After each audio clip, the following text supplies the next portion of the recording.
The room was still, except for the soft ticking of an antique clock. On the oak table lay a faded photograph, two faces, half smiling, caught in the shadow of a film set that changed cinema forever. Diane Keaton looked at it the way one looks at a doorway left open for too long. At 78, she finally said it aloud. I loved him completely, and he loved me in fragments. The words drifted across a quiet afternoon in Los Angeles, dissolving into the dust that floated where the sunlight broke through the blinds. To the world, they were the immortal lovers of the Godfather, Kay Adams and Michael Corleone, joined by destiny on screen, and, many believed, in life. Their glances in that film became a study in restraint, a marriage of light and silence. Viewers saw devotion, few noticed the ache underneath. Behind the scenes, between camera takes and whispered lines, something unspoken grew. It was not the passion of two stars intoxicated by fame, but the gentler, riskier love of two solitary people who recognized the same loneliness in each other. For nearly 20 years, they circled that truth, coming close, then drifting apart, always returning as if gravity itself were conspiring. But love, in their world, was never a sanctuary. Al Pacino was already a myth intense, unpredictable, haunted by characters that devoured him from the inside. Diane Keaton was his opposite, tender, methodical, searching for safety in a man who lived perpetually on the edge of art and madness. She waited for him to choose her the way audiences chose him, wholly, publicly, without hesitation. He never did. Every time she tried to hold the story together, he rewrote the ending. Years later, when she confessed that she had begged him to marry her, and that he had simply smiled, people called it dignity. But it was heartbreak wearing its best dress.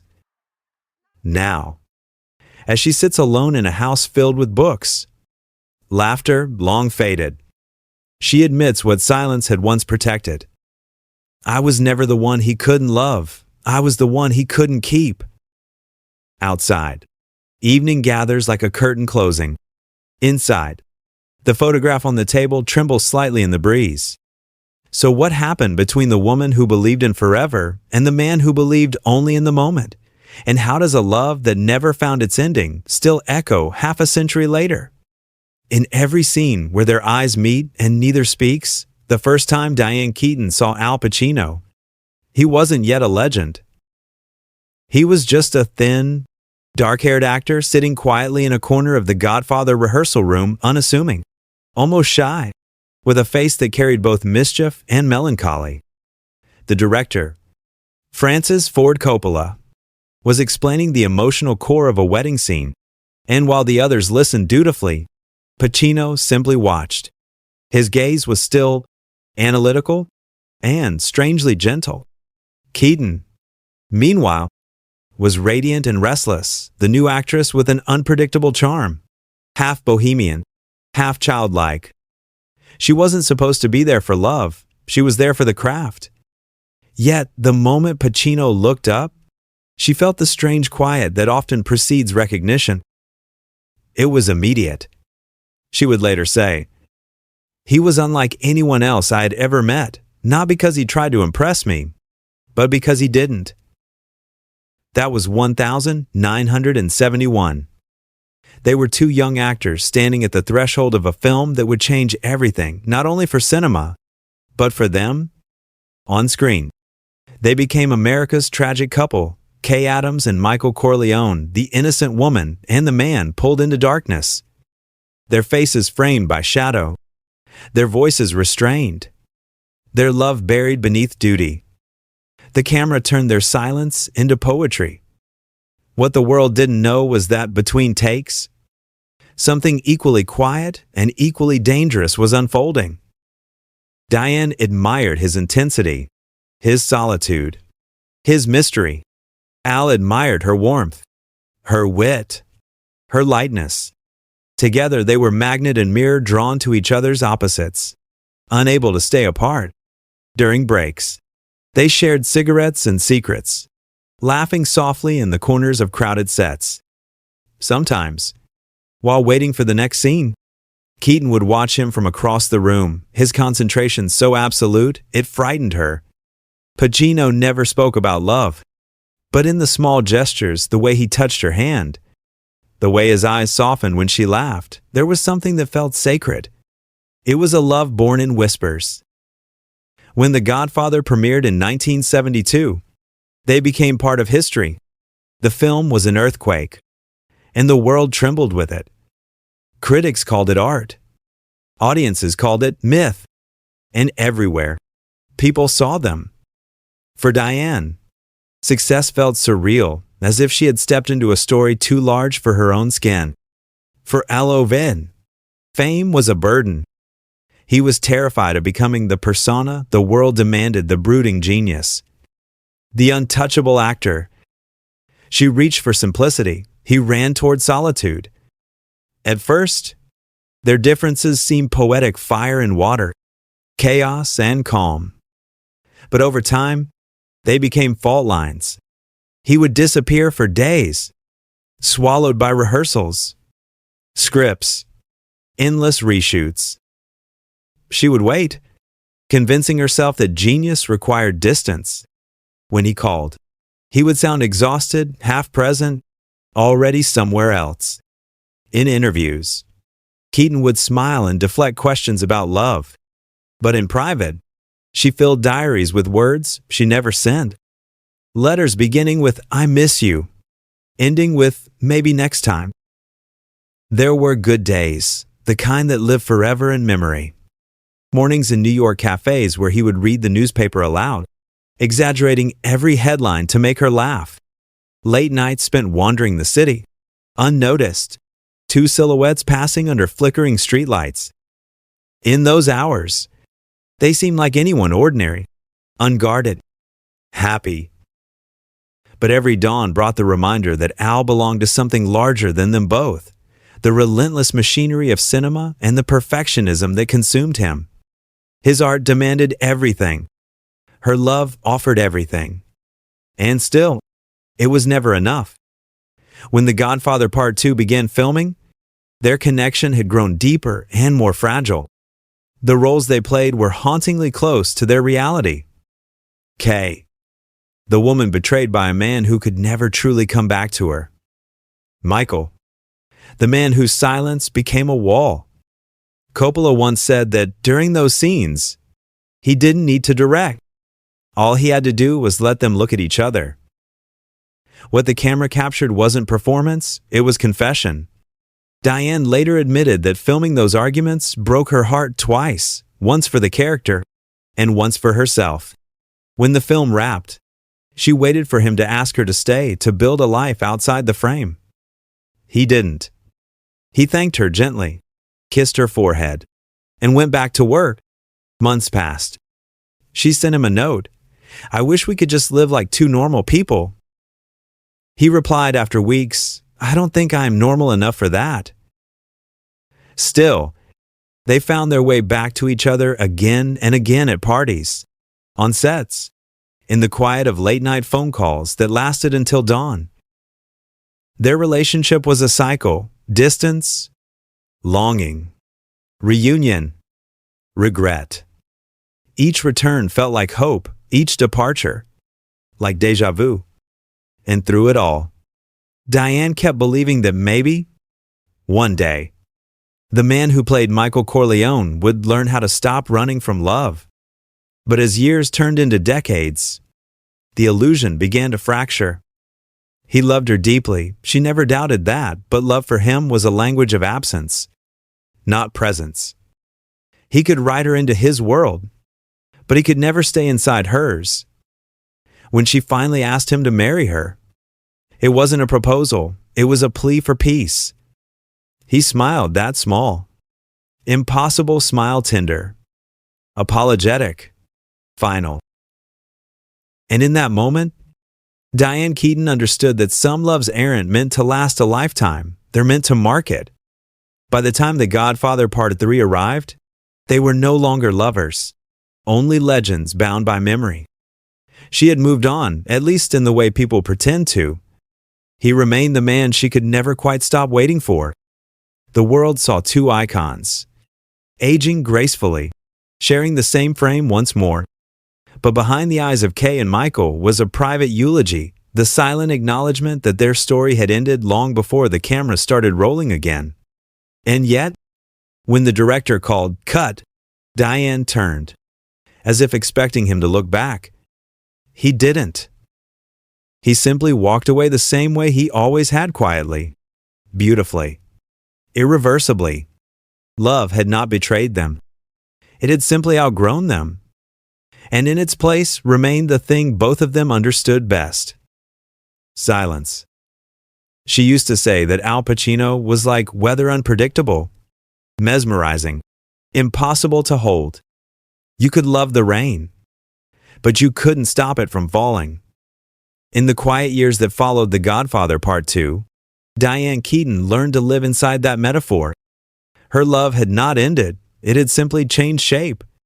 What remained wasn't bitterness, but a haunting kind of tenderness, the affection one keeps for someone who once held the entire horizon. Diane's silence. When she spoke about him, even decades later, her voice softened. "He was never cruel," she said once. "Just absent." Absence became the grammar of their love. It filled the pauses in their conversations, the unanswered letters, the nights she spent listening to the phone that didn't ring. She had built her life around stories. In films, love had structure, a beginning, a conflict, a resolution.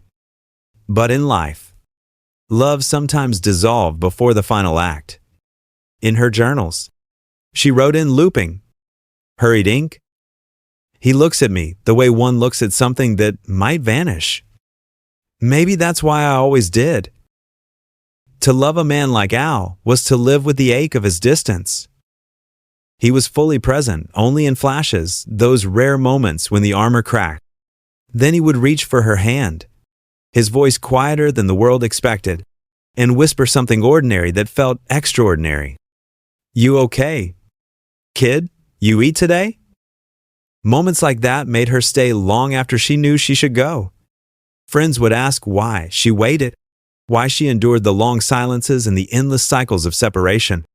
Diane never offered explanations. She only smiled, her eyes carrying that faraway shimmer of someone still listening to a memory. Pacino's Solitude. For Al Pacino, love was both sanctuary and trap. He loved Diane Keaton deeply, but with a kind of fear that comes from knowing you might ruin what you need most. He had spent his youth surviving through control of characters, of performances, of the inner chaos that fame only amplified. Intimacy frightened him, not because he didn't crave it, but because it demanded surrender. He once told a friend, "When I am working, I feel alive. When I stop, I start hearing the noise again." The noise, the anxiety, the ghosts of the Bronx, the echoes of a mother he lost too soon and a father who left before he could understand why. He turned those wounds into art, and the world applauded. But real love requires something art doesn't: staying still. Diane wanted permanence. Al wanted peace. Neither knew how to give the other what they lacked. Two lives out of sync. They tried to build a rhythm, but their timing was always off. When she was ready to rest, he was ready to work. When he was ready to reach out, she had already learned how to live without him. During the late 70s, Keaton's career soared. Annie Hall turned her into the symbol of a new kind of woman, quirky, independent, magnetic. The world saw confidence. Few saw the loneliness beneath it. Behind every award, every standing ovation, there was the quiet thought, would he be proud? Meanwhile, Pacino drifted deeper into his art, into films that mirrored his own contradictions. Lonely men, haunted men, men who mistook intensity for truth. He loved her from afar, calling sporadically, apologizing without saying the word sorry. Sometimes he would arrive unannounced. A bouquet in one hand, exhaustion in the other. They would talk for hours about everything except what mattered. When dawn came, he would leave again, promising to call. He rarely did. Still, every time he left, she watched from the window, hoping he'd turn around. The last attempt. By the time the 1,980 seconds unfolded, their love had become a museum full of relics too precious to discard. Diane had grown wiser, funnier, stronger. But she had also learned to hide her longing beneath humor. He was the love of my life. She once said in an interview, her tone almost flippant, I just couldn't make him marry me. It was a joke on the surface, but inside it was a wound. She had given him everything, patience, faith, silence, and in return received affection without promise. In 1990, fate brought them together again for The Godfather Part 3. The years had carved new lines into their faces, but the old chemistry remained intact, alive beneath the dust of time. During filming, crew members noticed the tenderness between them, how she still straightened his tie, how he still reached for her hand before a difficult scene. But this time, there was no illusion. They were no longer lovers, pretending to be strangers. They were strangers pretending to be lovers. Between takes, she told him quietly, You know, A.L., I still dream about us sometimes. He smiled, that same half smile that had once made her heart stutter. Then he looked away. You always did have a good imagination. She didn't reply. There was nothing left to say. Keaton's awakening. After him, she never truly loved again, not in the way that leaves fingerprints on the soul. There were relationships, brief flickers of companionship, but none that stayed. Instead, she turned inward. She adopted children. She built a home filled with art, books, and laughter, the kind that didn't require an audience. She learned to speak softly to herself, to replace waiting with acceptance. And yet, in interviews, whenever someone mentioned Al Pacino, her eyes still brightened with that unmistakable tenderness. I loved him. She once said simply, that doesn't end just because it ends. Her solitude wasn't bitterness, it was clarity. She had discovered that love doesn't need to be possessed to be real. It can exist in memory, in the echo of a voice, in the warmth that rises when you hear someone's name after decades of silence. Pacino's regret. For Alloway, time became a quiet judge. He went on to live a vast, celebrated life, films, accolades, lovers, but in rare moments of honesty. He admitted something few expected. Diane was special. She was the one I messed up. Even in interviews where he was sharp and guarded, her name softened him. He described her as a kind of home I couldn't enter.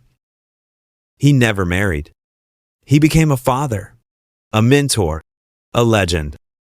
But he remained, in essence, the same man she had known, brilliant, restless, incomplete.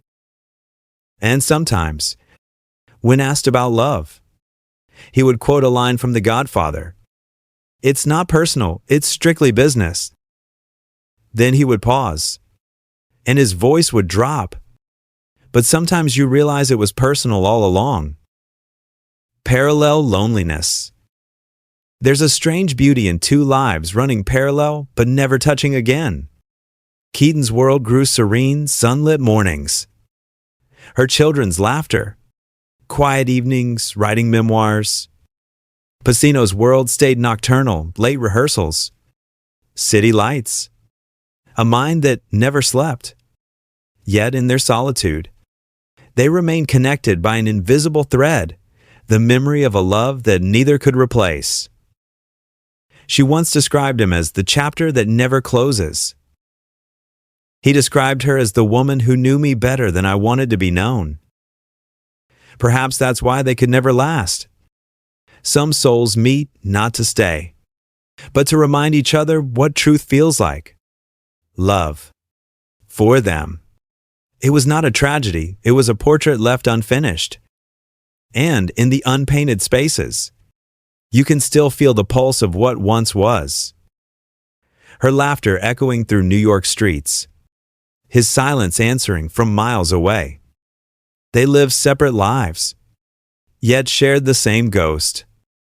And in every film where they appear, that ghost flickers in the light between them, unspoken, unresolved, eternal. There comes a moment in every love story when the question shifts from why did it end to what did it mean? For Diane Keaton and Al Pacino, that moment arrived not in confrontation, but in understanding quiet, belated, unforced. They had spent half a lifetime orbiting one another like distant planets, their paths illuminated by the same memory. And perhaps that was the lesson. Not all loves are meant to be kept. Some are meant to be learned. Love is a mirror. What Keaton and Pacino shared was not the harmony of two halves completing each other, but the friction of two entire worlds colliding. She was the light, impulsive, hopeful, searching for a steady home. He was the shadow, contemplative, afraid of permanence, always running toward the next challenge. Together they revealed what the other feared most. In her reflection, Pacino saw the possibility of peace, and that frightened him. In his silence, Keaton saw her own hunger for love, and that humbled her. Every person we love becomes a mirror, and theirs reflected something universal, the battle between connection and independence, between longing and freedom, the art of letting go. When she finally walked away, Diane didn't do it in anger. She did it in awareness. She had realized that love cannot save someone who refuses to be saved, and that staying can sometimes be another form of surrender. In an interview years later, she said softly, "It wasn't a failure. It was a season, and it changed me." She didn't regret the waiting, or the heartbreak, or the long silences. She simply saw them as the price of knowing what love really is, not possession, not foreverness, but presence, even if only for a while. For Allo Dio, that realization came differently through solitude, through aging, through the slow clarity that arrives when applause fades. He had conquered the world and found it quieter than he expected. And somewhere, in the quiet, he understood what she had offered him all along, the courage to stay still. But by then, time had already done what words could not: love and the self.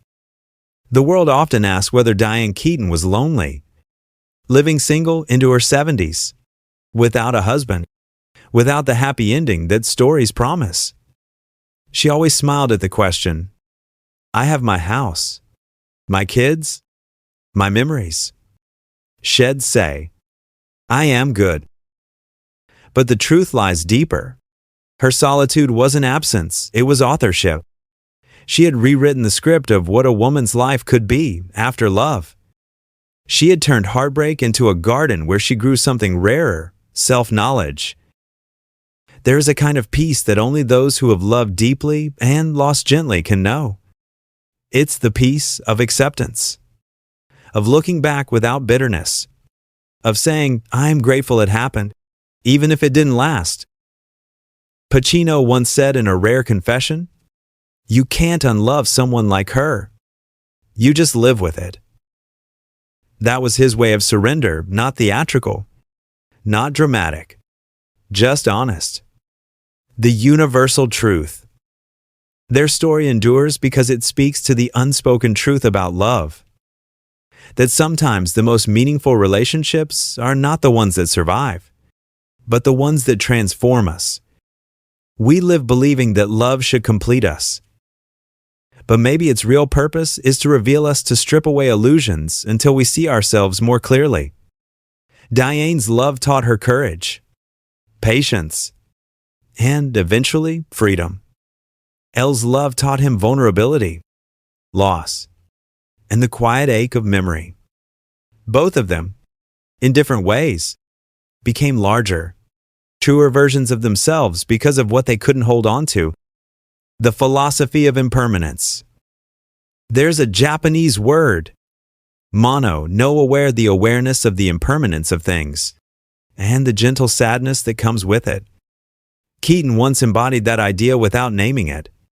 She said, "Everything fades." The question is, can you love it while it lasts?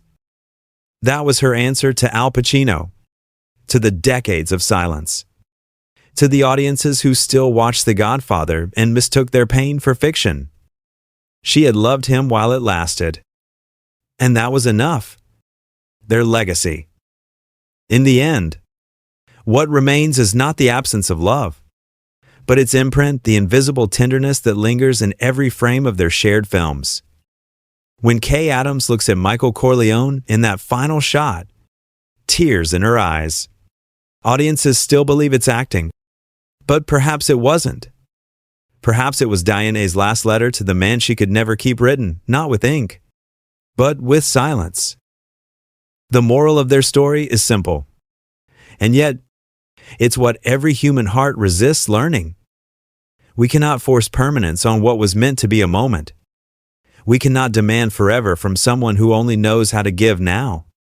But if we can love them honestly within that now, that is enough to last a lifetime. Evening. The room again. The same where she began.